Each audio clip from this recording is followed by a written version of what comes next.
প্রধান উপদেষ্টা অধ্যাপক ডক্টর মোহাম্মদ ইউনূস বলেছেন, ডিজিটাল প্ল্যাটফর্মের পাশাপাশি মূলধারার কিছু গণমাধ্যমও বিভ্রান্তিকর তথ্য ছড়াচ্ছে। এর সঙ্গে বিদেশে অবস্থানরত কিছু লোকের পাশাপাশি স্থানীয়দের কেউ কেউ জড়িত।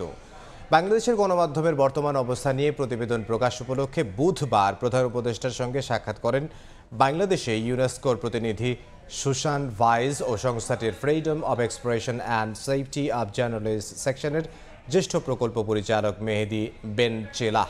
এ সময় ডক্টর ইউনূস অপতথ্য মোকাবিলায় কার্যকর ব্যবস্থা তৈরি করতে জাতিসংঘের সহায়তা কামনা করেন। পরে সুশান ভাইজ জানান, আগামী বৃহস্পতিবার বাংলাদেশের গণমাধ্যমের অবস্থা, মুক্ত, স্বাধীন ও বহুমাত্রিক গণমাধ্যমের মূল্যায়ন শীর্ষক প্রতিবেদনটি প্রকাশ করা হবে।